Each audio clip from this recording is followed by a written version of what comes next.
নমস্কার বন্ধুরা, আমি পায়েল আর আপনারা শুনছেন পিএমজি বাংলা অডিও বুক। এখন আমি আপনাদের পড়ে শোনাচ্ছি মানিক বন্দ্যোপাধ্যায়ের লেখা গল্প প্রাক শারদীয় কাহিনী। আজকের গল্প আপনাদের কেমন লাগলো নিচে অবশ্যই কমেন্ট করে জানান। আর যেসব বন্ধুরা এখনো সাবস্ক্রাইব করেননি তাদের যদি নিত্য নতুন স্বাদের বাংলা অডিও স্টোরি শুনতে ভালো লাগে তাহলে চটপট সাবস্ক্রাইব করুন পিএমজি বাংলা অডিও বুক। আর আপনাদের ভালো লাগার গল্পগুলো শেয়ার করে নিন পরিচিত বন্ধুবান্ধব বা আত্মীয় স্বজনদের সঙ্গে যারা আপনার মতোই বাংলা অডিও স্টোরি শুনতে ভালোবাসেন। শুরু করছি আজকের গল্প প্রাক শারদীয় কাহিনী। জবর খবর রটে যায় যে নবর মা গলায় দড়ি দিয়ে মরেছে। গলায় দড়ি দিয়েই মরেছে কিনা সেটা অবশ্য সঠিক জানে না কেউ। ছেঁড়া শাড়ির আঁচল দিয়ে গামছা পাকিয়ে নিয়ে, পুরনো কাপড়ের জমানো পাড় দিয়ে কিংবা অন্যভাবে বিষ টিস খেয়েও সে আত্মহত্যা করে থাকতে পারে। তাই নিয়ে কেউ বিশেষ মাথা ঘামায় না। অনাথের এখানে গলায় দড়ি না দিয়ে বোনের বিয়েতে বাপের বাড়ি গিয়ে নবর মা আত্মহত্যা করেছে শুনে সকলে একটু দিশেহারা হয়ে যায়, একটু আতঙ্কের ভাব জাগে। এমন দুরবস্থা হয়েছিল অনাথের এখানে, রোগে শোকে অভাবে অনটনে মাথা বিগড়ে গিয়ে চিরকালের গোবেচারি ভালো মানুষ অনাথ মাঝে মাঝে কারণে অকারণে মারধর পর্যন্ত শুরু করেছিল। এখানে গলায় দড়ি না দিয়ে বাপের বাড়িতে বোনের বিয়ের উৎসবে কয়েকটা দিন জিরোতে গিয়ে নবর মা গলায় দড়ি দিয়ে বসল। অনাথের হয়েছিল জ্বর, শালির বিয়েতে নিজের যাওয়ার সাধ্য ছিল না। নবর মাকেও সে যেতে দিতে চায়নি। জ্বরের ঘোরে অশ্রাব্য ভাষায় গালাগালি করেছিল, শুধু নবর মাকে নয়, তার যে ভাই তাকে নিতে এসেছিল তাকেও। এই অবস্থায় দিনহীনার মতো ভাইয়ের সাথে বোনের বিয়ের উৎসবে গিয়ে লজ্জা দুঃখ অভিমান সইতে পারেনি বলে কি? অনাথ এখনো জ্বরে শয্যাগত। থুত্থুড়ে বুড়ি পিসি ছাড়া তার সেবা করারও কেউ নেই। জ্বরেই হয়তো অনাথও সাবার হয়ে যাবে কয়েকদিনের মধ্যে। সকলে তাই পরামর্শ করে খবরটা চেপে যায়। শয্যাগত মরণাপন্ন মানুষটাকে খবরটা জানিয়ে আর লাভ কি হবে? কিন্তু কি বিষম রকমের ব্যাপার! মরা এমন সহজ আর বাঁচা এমন প্রাণান্তকর হলে তো জগৎ সংসারে বাঁচার মানে একেবারে উল্টে দিতে হয়। বাঁচার চেয়ে মরাই ভালো, এই নীতি মানতে হয়। তাই দুদিন বাদেই প্রথম ভাদ্রের শ্বাস রোধকারী গুমোটের দুপুরে 3 মাসের মেয়েটাকে বুকে নিয়ে এবং নবর হাত ধরে নবর মাকে একা গাঁয়ে ফিরতে দেখে সারা গাঁয়ে যেন শিহরণ বয়ে যায়। মা গো মা, নবর মা, গলায় দড়ি তবে দিসনি তুই? কি বলছো পাগলির মতো? গলায় দড়ি দিতে যাব কেন গা? একলাটি ফিরে এলি? এস বনি, জ্বরে মানুষটাকে কাতর দেখে গেছি, ভাইরা কেউ দিতে এসবেনি। 2-4 দিন না গেলে কারো সময় হবে নিকো, নিজেই এলাম। মানুষটা বেঁচে বলতে আছে তো সত্যি? পয়সা করে কিছু বোধ হয় বাগিয়ে টাগিয়ে এসেছে নবর মা বাপের বাড়ি বোনের বিয়েতে নিয়ম রক্ষা করতে গিয়ে। দুপুরে গাঁয়ে ফিরে বিকেলেই সে শঙ্কর ডাক্তারকে ঘরে ডেকে পাঠায়, নগদ আগাম 1 টাকা দক্ষিণা দিয়ে। 1.5 টাকা দিয়ে স্বচ্ছ শিশিতে 6 দাগ লালিম কুইনিন মিক্সচারও আনায়। শঙ্কর ছিল গাঁয়ের সেরা লম্পট আর বিবাগী বদ ছেলে। তার পিছনে অবশ্য ছিল বয়স্ক একজন বজ্জাত। তার একটা বজ্জাতিতে জড়িয়ে পড়ে শঙ্কর 2 মাস জেলেও গিয়েছিল।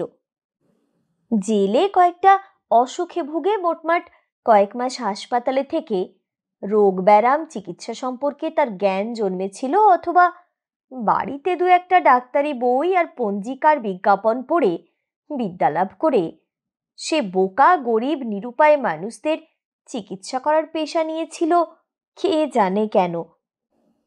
কদাগ ওষুধ অনাথের পেটে গিয়েছিল কেউ বলতে পারবে না। নদের চাঁদের বউ হয়তো বললেও বলতে পারত। নবর মা নগদ পয়সা দিয়ে ডাক্তার আনিয়েছে, ওষুধ আনিয়েছে খবর শুনে সে একটু বেশি রাত্রে ধার চেয়ে ভিক্ষা চেয়ে কয়েকানা পয়সা আদায়ের চেষ্টা করতে গিয়েছিল। কথার ছলে দরদ দেখাতে সে কি আর জিজ্ঞাসা করেনি যে ডাক্তার কি বলেছে? অনাথ কদাগ ওষুধ খেয়েছে এবং ইতিমধ্যেই ওষুধে কাজ হবার কি লক্ষণ দেখা গেছে। কিন্তু ঘরে আর ফিরতে পারল কই নদের চাঁদের বউ? পাগলা নদীর কাঁচা বাঁধ ভাঙা মানুষ সমান উঁচু ঢল প্রচণ্ড গর্জনে ছুটে এসে খড়কুটোর মতোই তাকে কোথায় ভাসিয়ে নিয়ে গেল কেউ জানে না। নদের চাঁদের বউ নাকি ছুটতে ছুটতে হঠাৎ থমকে দাঁড়িয়েছিল। মুখোমুখি দাঁড়িয়ে কয়েক মুহূর্তের মধ্যে কয়েকবার কপালে হাত ঠেকিয়ে ঢলকে প্রণাম করেছিল। পাকা বাড়ির ছাদে দাঁড়িয়ে শম্ভু নিজে দেখেছিল। গায়ের পাগলাটে স্বভাব কবি 60 পেরোনো শম্ভু। কি তার বর্ণনা সেই দৃশ্যের! বন্যার আদত ঝঞ্ঝাট মিটে যাওয়ার পর জেরটা চলতে থাকার সময়ে শঙ্করবাবুর পূজা মণ্ডপে পূজার উৎসবে আনন্দ করতে সমাগত মানুষগুলির গায়ে কয়েকবার কাঁটা দিয়েছিল শুনতে শুনতে। হয়তো নদের চাঁদের বউ কয়েক মুহূর্তের অবসরে যুক্তকর কপালে ঠেকিয়ে ঠেকিয়ে যতবার ঢলকে প্রণাম জানাতে পেরেছিল ঠিক ততবারই গায়ে কাঁটা দিয়েছিল সকলের।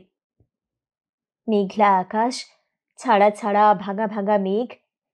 কয়েক মুহূর্ত আগে চতুর্দশীর চাঁদ একখণ্ড মেঘের আড়াল থেকে মুক্তি পেয়ে ফাঁকা আকাশের খণ্ডটাই এসেছিল।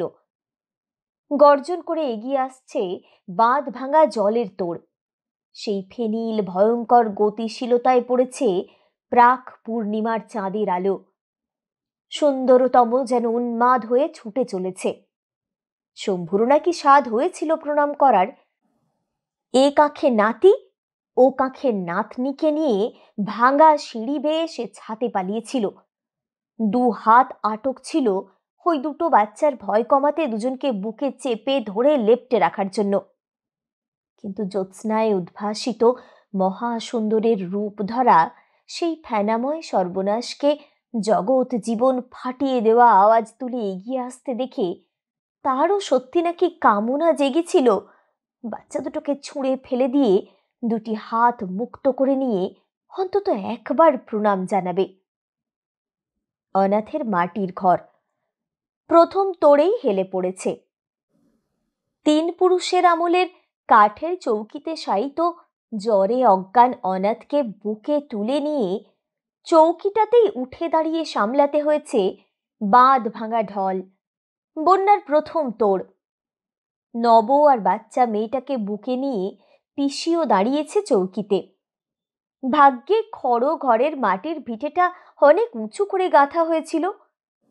কপুরুষ আগে কে জানে, নইলে আজ রক্ষা থাকতো। খুঁটি জীর্ণ হয়ে গেছে, হেলে পড়া চালাটা ঢলে পড়বেই। উঁচু করে গাঁথা মাটির ভিত, তার উপরে 3 পুরুষ আগেকার শক্ত উঁচু চৌকি। সেই চৌকির ওপরে জ্বরে অজ্ঞান স্বামীকে বুকে জাপটে ধরে ঘন অন্ধকারে 1 হাঁটু জলস্রোতে দাঁড়িয়ে নবর মা জিজ্ঞাসা করে, কি করা যায় বলো তো পিসি?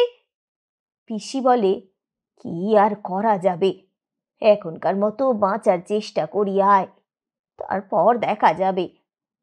জল চারদিকে চড়িয়ে গেলে ভোর তক ভিটের কাছে নেমে যাবে সন্দেহ করি।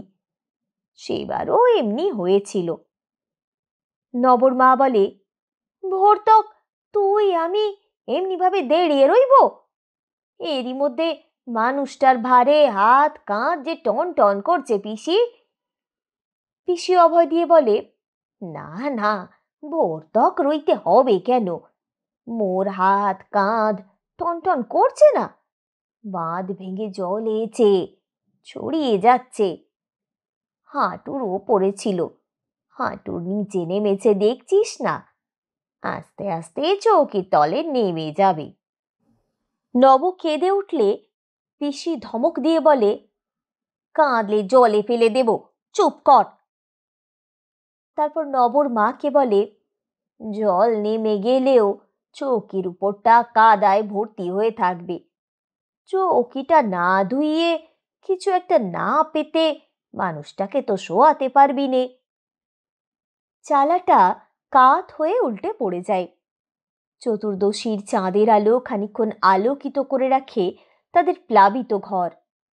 তারপর বর্ষণ মুখর মেঘ এসে চাঁদ ঢেকে তাদের ভিজিয়ে দিতে থাকে। বুকে জাপটানো জ্বরে অজ্ঞান অনাথের দেহটা জলে ভিজে দুমড়িয়ে মুচড়িয়ে উঠতে চায়। প্রাণপণে তাকে সামলাতে সামলাতে নবর মা পাগলিনীর মতো চিৎকার করে বলে, আয় পিসি, সবাই মিলে বন্যায় ঝাঁপিয়ে পড়ি, মরে গেলে তো ফুরিয়ে গেল। পিসি আরো গলা চড়িয়ে বলে, বড্ড তুই নরম মানুষ, নইলে এ দশা হয়। চালাটা পড়ে গেছে, উপায় কি? পায়ের নিচের মাটি তো সরে যায়নি। নবর মা এবং পিসি ওই বন্যাতেই অক্কা পেয়েছে। জ্বরে অজ্ঞান অনাথ ছেলে মানুষ নব এবং বাচ্চা মেয়েটাও যে মরে গেছে তা বলাই বাহুল্য। সুতরাং এটা যে বানানো গল্প নয়, প্রমাণ করার জন্য জ্যান্ত সাক্ষী খাড়া করতে পারবো কিনা ভাবছি।